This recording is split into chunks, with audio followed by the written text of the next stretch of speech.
ராத்திரி வேளை குகைக்குள்ள இருந்த கொள்ளைக்காரர் ரமணா லாந்தர் விளக்க பத்த வச்சான். அவன் பக்கத்துல சிங்காரம் பரமா 2 பேரும் கையில கத்தியோட தயாரா நின்னுட்டு இருந்தாங்க. என்னடா சிங்காரம், வேட்டைக்கெல்லாம் தயார் பண்ணிட்டியா? பண்ணிட்ட ரமணா. நேத்து வடக்கு திசையில இருக்கிற கள்ளிக்காட்டு கிராமத்தை கொள்ளையடிச்சோம். முந்தா நேத்து தெற்கு திசையில இருக்கிற மந்தாரப்பள்ளியை கொள்ளையடிச்சோம். இன்னைக்கு மேற்கு திசையில இருக்கிற ஏகாந்தபுரத்துக்கு போறோம். நம்மளுடைய லட்சியம் கிடைச்சதெல்லாம் கொள்ளையடிக்கணும். நடுவில் யார் வந்தாலும் கொன்னுடணும். அது சின்ன குழந்தையா இருந்தாலும் பரவாயில்ல, இல்லை நாயா இருந்தாலும் பரவாயில்ல, அது எந்த உயிரினமாக இருந்தாலும் பரவாயில்ல. இறக்கமே காட்டக்கூடாது, கருணையே இருக்கக்கூடாது, கண்ணீருக்கு இடமே இருக்கக்கூடாது. புரிஞ்சுதா? புரிஞ்சுது ரமணா. இப்படி சொல்லி ரமணாவோட சேர்ந்து கொள்ளையடிக்கிறதுக்கு கையில் கத்தி துப்பாக்கியோட அந்த குகையிலேருந்து கிளம்பி ஏகாந்தபுரம் கிராமத்துக்கு வந்தாங்க. ஊரே அமைதியா இருந்தது. எல்லாரும் அவங்க வீட்டில் இருந்தாங்க. ரமணா துப்பாக்கி எடுத்து மேல் நோக்கி சுட்டான். அவ்வளோதான், மொத்த ஊரும் பயந்து போய் நடுங்க ஆரம்பிச்சாங்க. எல்லாரும் ஓட ஆரம்பிச்சாங்க. அவ்வளவுதான். இப்ப ஆரம்பிங்கடா. இப்படி சொல்லி ரமணா கத்தி எடுத்துக்கிட்டு ஒரு வீட்டுக்குள்ள புகுந்தான். அந்த வீட்டில் இருந்த கோபால் ராதான்ற தம்பதியர் இறந்து கிடந்தாங்க. அவங்க கிட்ட நின்று அவங்கள பார்த்து 10 வயசான லாவண்யா அழுதுகிட்டு இருந்தா. கொள்ளையடிக்கிறதுக்கு அந்த வீட்லையாகட்டும், இறந்து கிடந்தவங்களோட உடம்புலையாகட்டும் அழுதுட்டு இருந்த லாவண்யா கழுத்துலயும் சரி எதுவுமே இல்லை. இதனால ரமணா அங்கிருந்து கிளம்புறப்போ அழுதுட்டு இருந்த லாவண்யா, அண்ணா, என்ன கூட்டிட்டு போயிடுங்க, அந்த ஜெகபதி என்ன கொன்னுடுவாரு. இப்படி சொல்லி ரமணா கைய பிடிச்சுக்கிட்டா லாவண்யா. என்னமோ தெரில, கொள்ளைக்கார ரமணாவோட மனசுல கொஞ்சம் இறக்கம் வந்தது. லாவண்யாவை கூட்டிக்கிட்டு அந்த வீட்டிலேருந்து வெளியில வந்துட்டான். மறுபடியும் துப்பாக்கி எடுத்து மேல் நோக்கி சுட்டான்.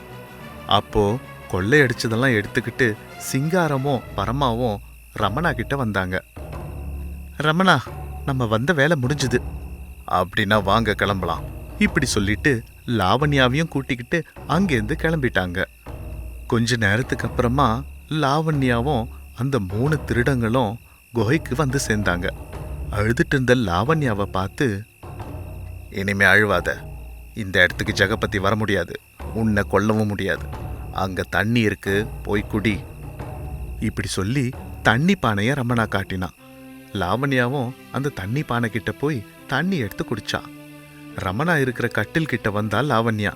அப்போ ரமணா, ஏம்மா பொண்ணு, ஏதாவது சாப்பிட்டியா? இல்லண்ணா, எதுவுமே சாப்பிடல, பசியா இருக்கு. அந்த கட்டிலு கீழே இருக்கிற மூட்டையில ரொட்டி இருக்கு, அதை சாப்பிடு. இப்படி சொன்னதுமே லாவண்யா போய் அந்த ரொட்டி எடுத்து கட்டில்ல உட்காந்து சாப்பிட ஆரம்பிச்சா. நீங்க என்னடா எதையோ பறி கொடுத்த மாதிரி பார்த்துட்டு இருக்கீங்க? கொள்ளை அடிச்சதெல்லாம் எடுத்துட்டு வாங்க. இப்படி ரமணா சொன்னதுமே சிங்காரமும் பரமாவும் கொள்ளையடிச்ச நகைகளை பணத்தை எல்லாமே எடுத்துட்டு வந்து போட்டாங்க. அதெல்லாம் பார்த்து ரமணா இப்படி சொன்னான், என்னடா சிங்காரம், இவ்வளோ கம்மியா இருக்கு? இந்த ஊர்ல யார்கிட்டயும் பணமோ நகையோ இல்லை ரமணா. யாரை பார்த்தாலும் ஏழையாவே இருக்காங்க. யாரை பயமுறுத்தி கேட்டாலும் கையெடுத்து கும்பிடுறாங்க. நம்ம அடிக்கிற அடியை வாங்குறாங்களே தவிர பணமோ நகையோ எதுவுமே கொடுக்கல. இருந்தா தானே அவங்க மறைச்சு வைக்கிறதுக்கும் அதை உங்களுக்கு கொடுக்கறதுக்கும். அப்படின்னா? ஆமா, நீங்கெல்லாம் கொள்ளைக்காரங்களா? இல்லவே இல்லை. கொள்ளைக்காரங்கன்னா இருக்கிறவங்க கிட்ட போய் கொள்ளை அடிக்கிறது, அதை இல்லாதவங்களுக்கு பிரிச்சு கொடுக்கறது அப்படின்னு எங்க அம்மா சொல்லியிருக்காங்க. ஆனா நீங்க அந்த பணம் இருக்கிற ஜெகபதியை விட்டுட்டு பாவம் நீங்க ஏழை மக்களை துன்புறுத்தி அவங்களுக்கு கஷ்டத்தை கொடுக்குறீங்க. நீ பேசுறத கேட்டா கோபம் வரல, பரிதாபமா இருக்கு. போய் படுத்துக்கோ.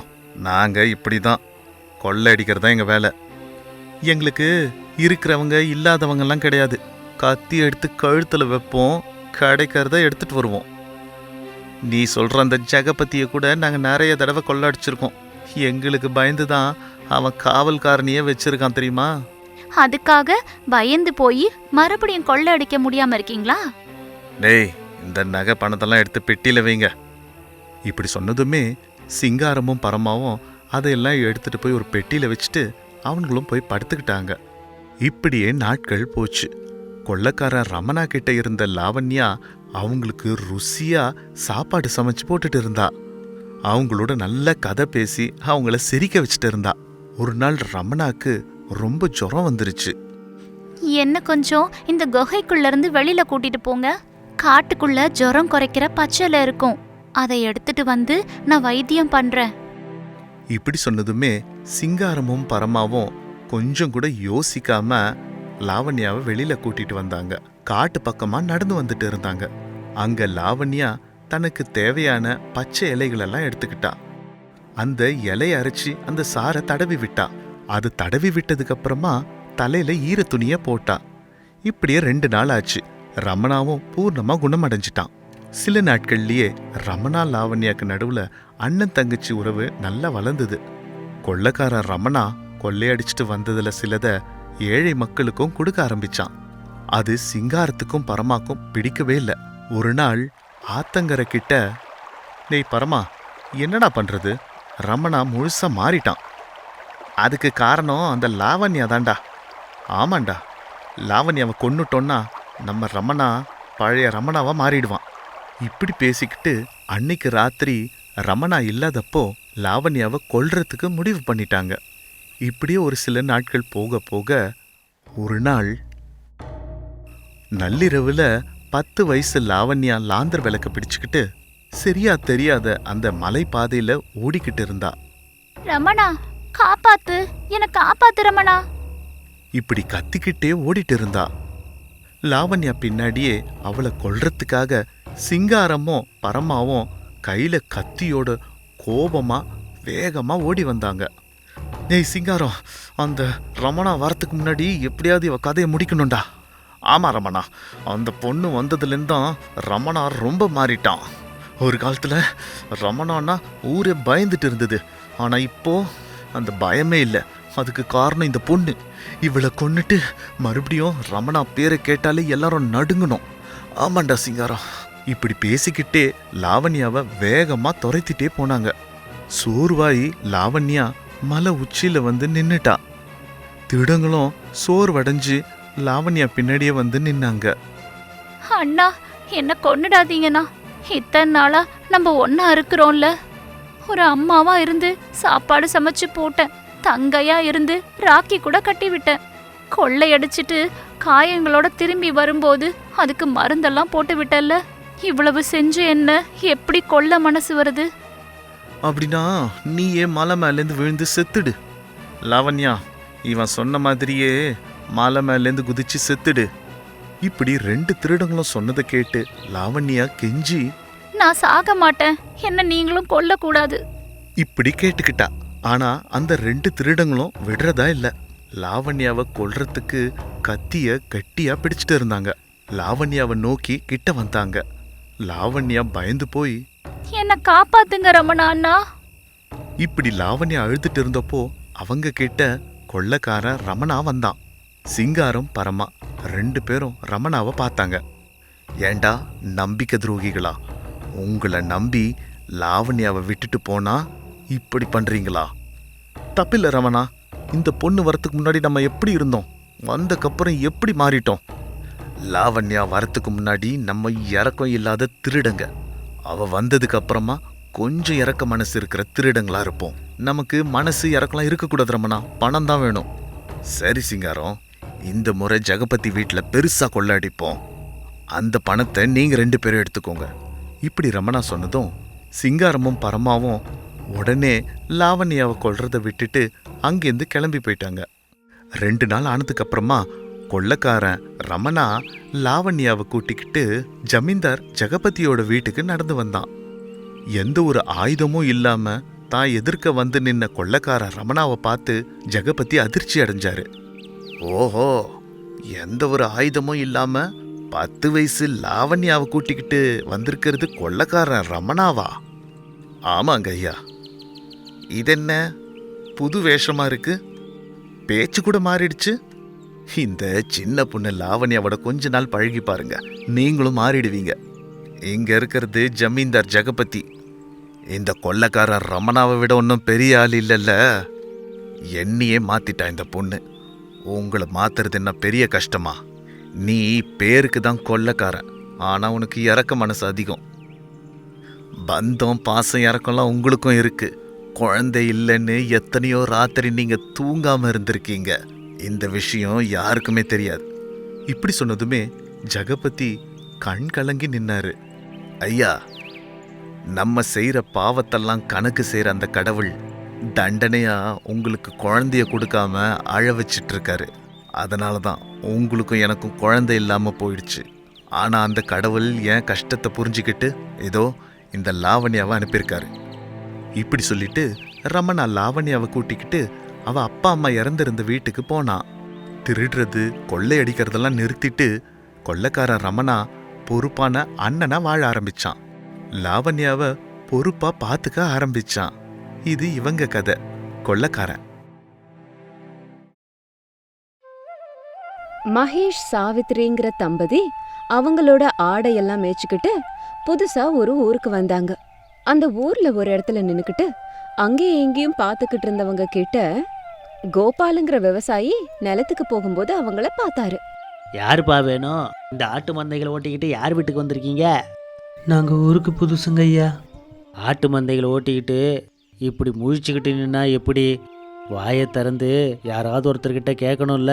அப்படின்னு கேட்டதும் மகேஷ் வாயை திறந்து எதுவும் பேசல. இங்கே மட்டும் இல்லை, வாய் இல்லாமல் பழைக்கிறது எங்கே போனாலும் கஷ்டம்தான். இப்படி முழிச்சுக்கிட்டு நின்னா யார்கிட்டயாவது ஏமாற வேண்டியது தான். சரி, இப்போ உங்களுக்கு என்ன வேணும்? அப்படின்னு சொன்னதும் உடனே சாவித்ரி பேசுனா.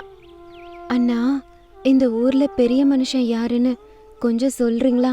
அவங்க எங்க இருக்காங்கன்னு சொல்லி கொஞ்சம் புண்ணியம் கட்டிக்கோங்க அண்ணா. ஆட்டு மந்தைகளை ஓட்டிக்கிட்டு நல்ல வேற இந்த ஊருக்கு வந்தீங்க.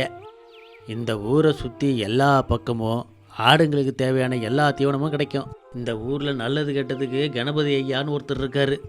வலது பக்கம் திரும்பினீங்கன்னா ஒரு பெரிய மாடி வீடு இருக்கும்.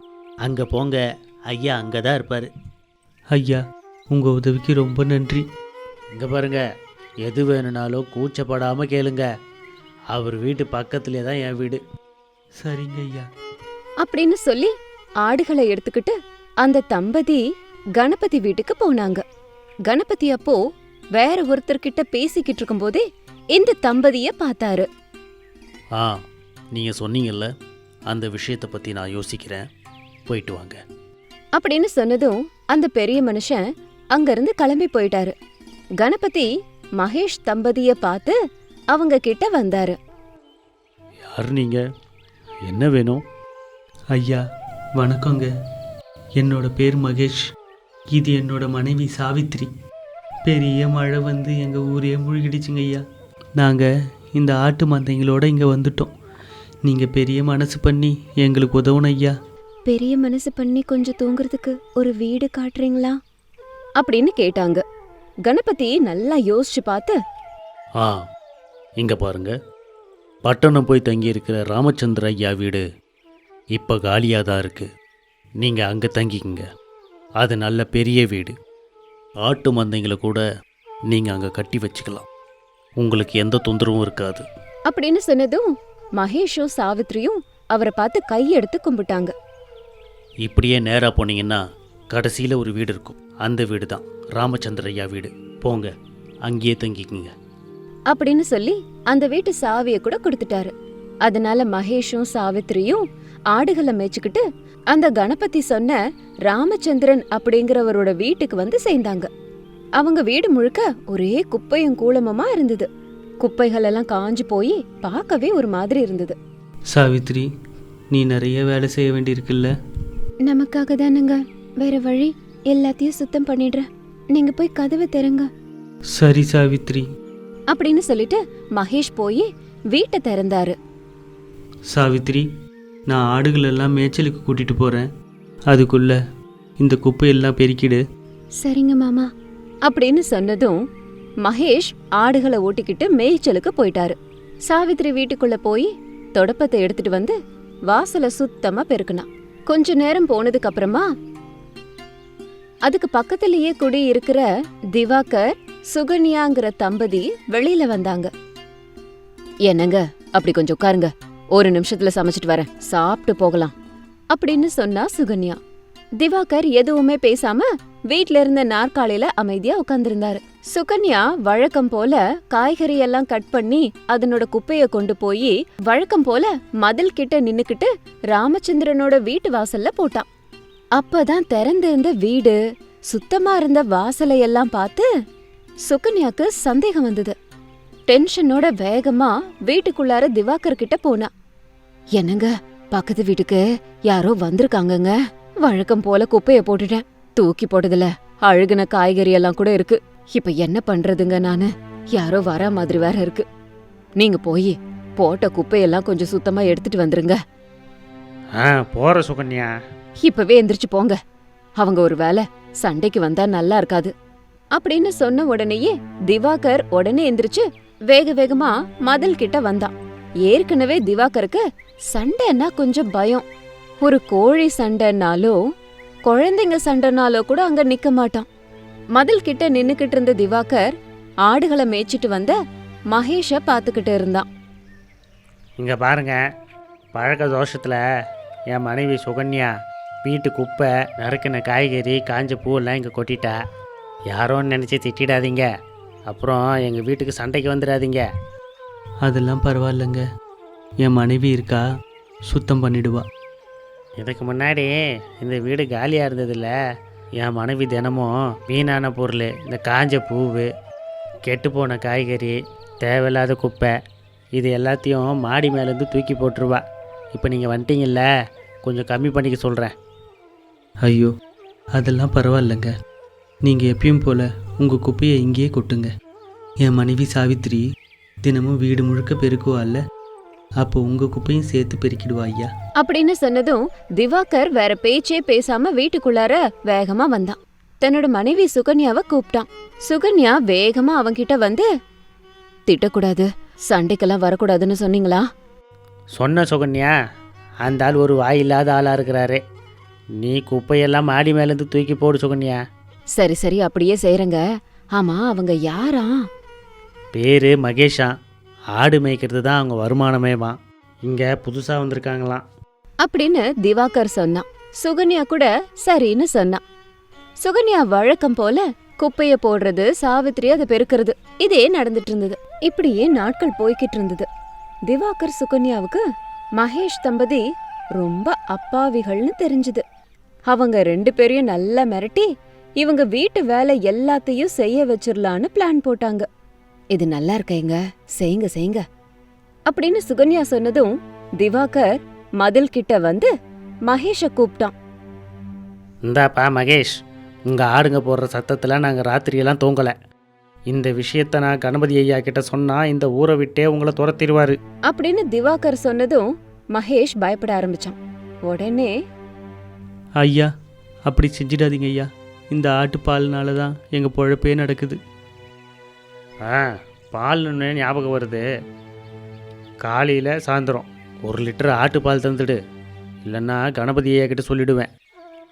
ஐயோ, தந்துடுறேங்க ஐயா. அன்னையிலிருந்து திவாகர் மகேஷோட அப்பாவித்தனத்தை தனக்கு பயன்படுத்திக்கிட்டு மகேஷ மிரட்டி ஆத்துல இருந்து தண்ணிய கொண்டு வந்து வீட்ல நிரப்ப வச்சுக்கிட்டு இருந்தான். மகேஷோட பணத்திலேயே அவன் வீட்டுக்கு தேவையான காய்கறிகளை எல்லாம் வாங்கிட்டு வர வச்சான். வீட்டு தோட்டத்துல பூத்த பூக்கள் எல்லாத்தையும் அவனையே பறிக்க வச்சான்.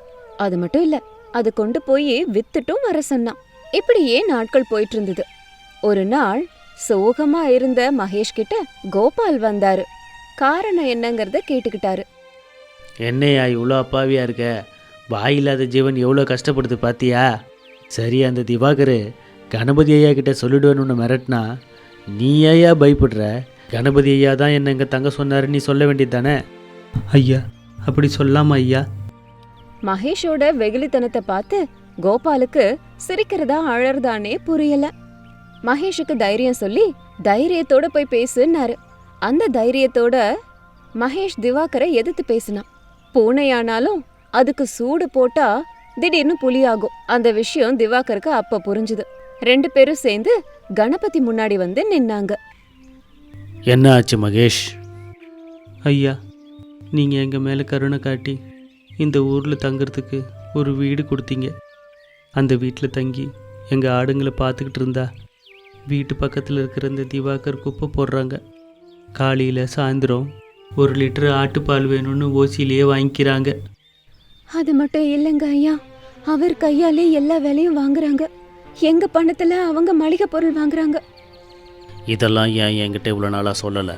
பயந்தான் ஐயா.